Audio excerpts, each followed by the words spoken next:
ರಾಜಕಾರಣ ಸಾಹಿತ್ಯದಿಂದ ದೂರ ಇರೋದಕ್ಕೂ ಸಾಧ್ಯ ಇಲ್ಲ. ರಾಜಕಾರಣ ಬಿಟ್ಟು ಸಾಹಿತ್ಯ ರಚನೆ ಆಗೋದಕ್ಕೂ ಸಾಧ್ಯ ಇಲ್ಲ. ರಾಜಕಾರಣ ಬಿಟ್ಟು ಮಾಡ್ತೀವಿ ಅಂದರೆ ಬದುಕಿನ ಬಹುದೊಡ್ಡ ಭಾಗವನ್ನು ನೀವು ಪ್ರತ್ಯೇಕಿಸಿ ಸಾಹಿತ್ಯ ರಚನೆ ಮಾಡ್ತೀರಿ. ಅದು ಪೂರ್ಣವಾದದ್ದಲ್ಲ. ಆದ್ದರಿಂದ ರಾಜಕಾರಣದಲ್ಲಿ ಸಾಹಿತ್ಯ, ಸಾಹಿತ್ಯದಲ್ಲಿ ರಾಜಕಾರಣ ಇದು ಇರಬೇಕಾದದ್ದು. ಆದರೆ ಕೆಟ್ಟ ರಾಜಕಾರಣ, ಇದೆಲ್ಲ ರಾಜಕಾರಣ ಅಂದರೆ ಇದು ವಸೂಲಿ ಹಚ್ಚೋದು, ಪ್ರಶಸ್ತಿ ತೊಗೊಳ್ಳೋದು ಇದಷ್ಟೇ ಅಲ್ಲ. ರಾಜಕಾರಣ ಅಂದರೆ ಜನರ ಬದುಕನ್ನು ಹಸನಾಗಿಸುವಂಥ ಒಂದು ಕಾನೂನಾತ್ಮಕವಾದಂಥ ಪ್ರಯತ್ನ ಏನಿದೆ ಅದಕ್ಕೆ ನಾವು ಭಾಳ ಮಹತ್ವ ಕೊಡಬೇಕು. ಈ ನಮ್ಮ ಮನಸ್ಥಿತಿ ಈಗ ರಾಜಕೀಯ ಅಂದರೆ ಕೆಡಿಸೋದು, ಕೆಟ್ಟ ಮಾಡೋದು, ಅಡ್ಡಿ ಹಾಕೋದು, ಇದೆಲ್ಲ ಏನಿದೆ ಇದು ಯಾರಿಗೂ ಒಪ್ಪಿತ ಆಗೋದಿಲ್ಲ. ಅಂತಿಮವಾಗಿ ನಾವು ರಾಷ್ಟ್ರ ಕಟ್ಟುವ ಕೆಲಸದೊಳಗೆ ರಾಜಕಾರಣ ಹಾಗೂ ಸಾಹಿತ್ಯ ರಾಜಕಾರಣಕ್ಕೆ ಒಂದು ದಿಕ್ಕನ್ನು ತೋರಿಸ್ತದೆ. ಈಗ ಉದಯವಾಗಲಿ ಚೆಲುವು ಕನ್ನಡ ನಾಡು, ಆ ಗೀತೆ ಅದು ಕೇವಲ ಒಂದು ಸಾಹಿತ್ಯ, ಒಂದು ಹಾಡು, ಒಂದು ಪದ್ಯ, ಒಂದು ಕವನ ಹಂಗಲ್ಲ. ಅದು ಚೆಲುವ ಕನ್ನಡ ನಾಡು ಕಟ್ಟುವಂಥ ಮನಸ್ಸನ್ನು ಸೃಷ್ಟಿ ಮಾಡ್ತದೆ. ಸಾಹಿತ್ಯ ರಾಜಕಾರಣಕ್ಕೆ ಒಂದು ದಿಕ್ಸೂಚಿಯನ್ನು ತೋರಿಸ್ತದೆ.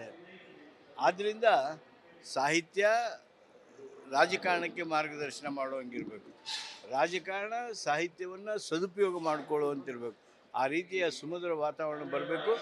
ರಾಜಕಾರಣದಲ್ಲಿರುವವರನ್ನು ಸಾಹಿತ್ಯದಿಂದ ದೂರ ಸರಿಸಿಬಿಡೋದು, ಕೂತು ಟೇಬಲ್ ಮೇಲೆ ಕೂತು ಬರೆದವರು ಮಾತ್ರ ಸಾಹಿತಿಗಳು ಅನ್ನುವಂಥ ಒಂದು ಭ್ರಮೆಯಲ್ಲಿ ನಾವೆಲ್ಲ ಇದ್ದೇವೆ. ಯಾಕೆ ನ್ಯಾಯಾಧೀಶರು ಅತ್ಯುತ್ತಮವಾಗಿರ್ತಕ್ಕಂಥ ಶ್ರೇಷ್ಠ ಜಜ್ಮೆಂಟನ್ನು ಕೊಡ್ತಾರೆ. Krishna Iyer judgments are they anywhere less as regards literary piece is concern? ಈಗ ರಾಜಕಾರಣಿಗಳು ಮಾತನಾಡಿದ್ದು ಸಾಹಿತ್ಯ ಆಗೋದಿಲ್ವಾ?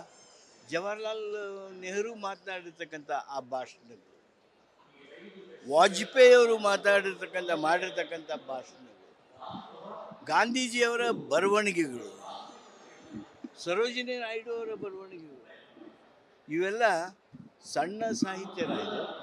ಆದ್ದರಿಂದ ರಾಜಕಾರಣಿಗಳನ್ನು ಸಾಹಿತಿಗಳಲ್ಲ ಅನ್ನುವಂಥ ಪ್ರತ್ಯೇಕಿಸುವ ಪ್ರಯತ್ನ ಆಗಬಾರ್ದು. ನಮ್ಮ ಇವತ್ತಿನ ದಿನಮಾನಕ್ಕೆ ಬರ್ರಿ, BL ಶಂಕರ್ ಅವರು ಮಾತನಾಡುವ ಮಾತುಗಳು ಯಾವ ಸಾಹಿತ್ಯ ಸೃಷ್ಟಿಗಿಂತ ಕಡಿಮೆ ಇರ್ತಾವೆ ಹೇಳಿ?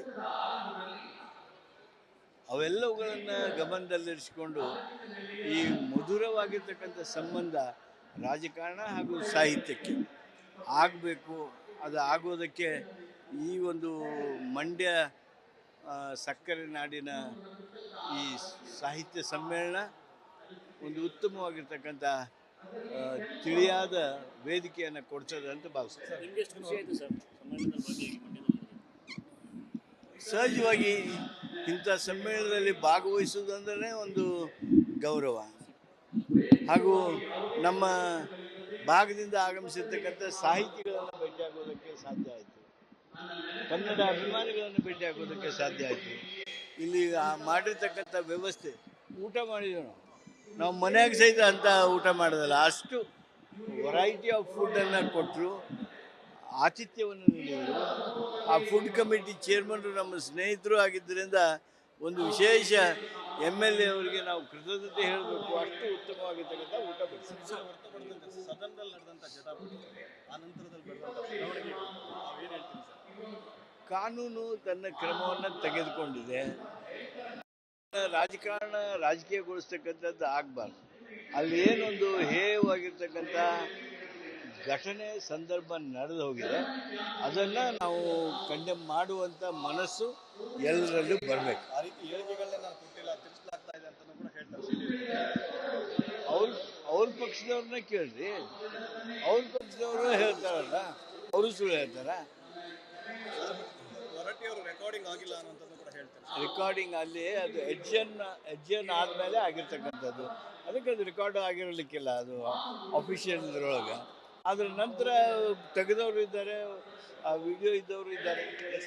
ರಾಜಕಾರಣ ಸಾಹಿತ್ಯದಿಂದ ದೂರ ಇರೋದಕ್ಕೂ ಸಾಧ್ಯ ಇಲ್ಲ, ರಾಜಕಾರಣ ಬಿಟ್ಟು ಸಾಹಿತ್ಯ ರಚನೆ ಆಗೋದಕ್ಕೂ ಸಾಧ್ಯ ಇಲ್ಲ. ರಾಜಕಾರಣ ಬಿಟ್ಟು ಮಾಡ್ತೀವಿ ಅಂದರೆ ಬದುಕಿನ ಬಹುದೊಡ್ಡ ಭಾಗವನ್ನು ನೀವು ಪ್ರತ್ಯೇಕಿಸಿ ಸಾಹಿತ್ಯ ರಚನೆ ಮಾಡ್ತೀರಿ, ಅದು ಪೂರ್ಣವಾದದ್ದಲ್ಲ. ಆದ್ದರಿಂದ ರಾಜಕಾರಣದಲ್ಲಿ ಸಾಹಿತ್ಯ, ಸಾಹಿತ್ಯದಲ್ಲಿ ರಾಜಕಾರಣ ಇದು ಇರಬೇಕಾದದ್ದು. ಆದರೆ ಕೆಟ್ಟ ರಾಜಕಾರಣ, ಇದೆಲ್ಲ ರಾಜಕಾರಣ ಅಂದರೆ ಇದು ವಸೂಲಿ ಹಚ್ಚೋದು, ಪ್ರಶಸ್ತಿ ತೊಗೊಳ್ಳೋದು ಇದಷ್ಟೇ ಅಲ್ಲ. ರಾಜಕಾರಣ ಅಂದರೆ ಜನರ ಬದುಕನ್ನು ಹಸನಾಗಿಸುವಂಥ ಒಂದು ಕಾನೂನಾತ್ಮಕವಾದಂಥ ಪ್ರಯತ್ನ ಏನಿದೆ ಅದಕ್ಕೆ ನಾವು ಭಾಳ ಮಹತ್ವ ಕೊಡಬೇಕು. ಈ ನಮ್ಮ ಮನಸ್ಥಿತಿ ಈಗ ರಾಜಕೀಯ ಅಂದರೆ ಕೆಡಿಸೋದು, ಕೆಟ್ಟ ಮಾಡೋದು, ಅಡ್ಡಿ ಹಾಕೋದು, ಇದೆಲ್ಲ ಏನಿದೆ ಇದು ಯಾರಿಗೂ ಒಪ್ಪಿತ ಆಗೋದಿಲ್ಲ.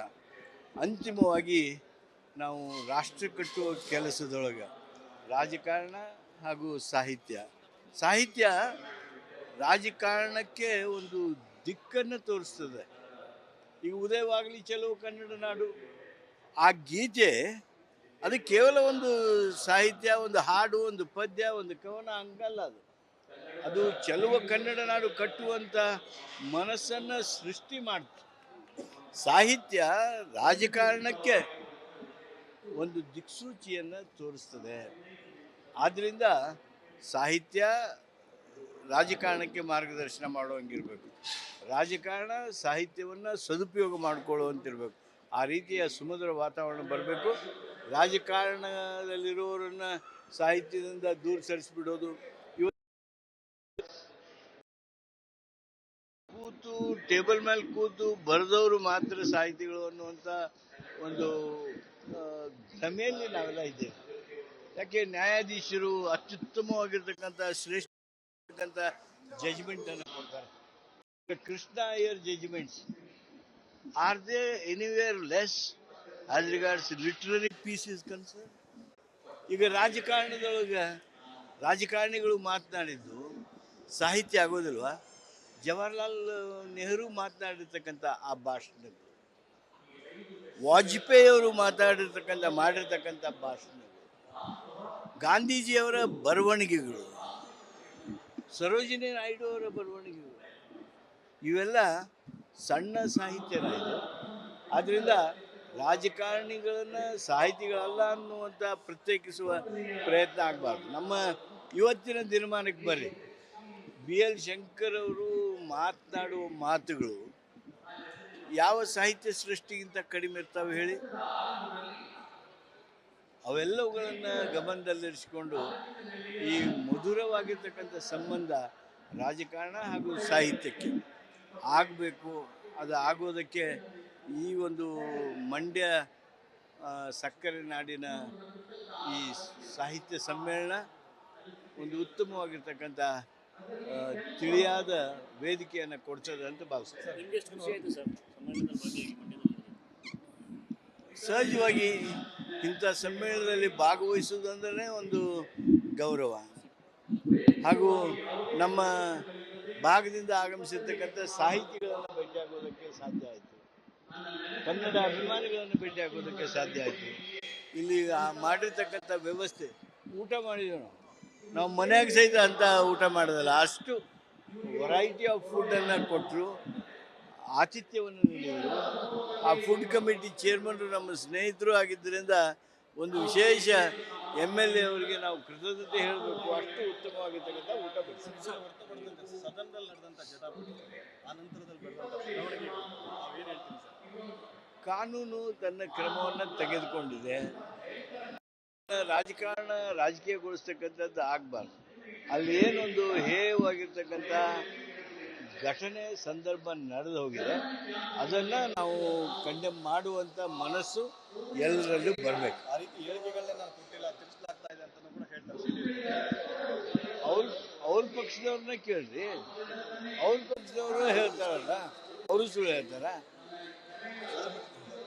ರೆಕಾರ್ಡಿಂಗ್ ಆಗಿಲ್ಲ ಅನ್ನೋಂಥದ್ದು ಕೂಡ ಹೇಳ್ತಾರೆ. ರೆಕಾರ್ಡಿಂಗ್ ಅಲ್ಲಿ ಅದು ಎಡ್ಜನ್ ಆದಮೇಲೆ ಆಗಿರ್ತಕ್ಕಂಥದ್ದು, ಅದಕ್ಕೆ ಅದು ರೆಕಾರ್ಡ್ ಆಗಿರಲಿಕ್ಕಿಲ್ಲ, ಅದು ಅಫಿಷಿಯಲ್ ಇದ್ರೊಳಗೆ. ಅದ್ರ ನಂತರ ತೆಗೆದವರು ಇದ್ದಾರೆ, ಆ ವಿಡಿಯೋ ಇದ್ದವರು ಇದ್ದಾರೆ.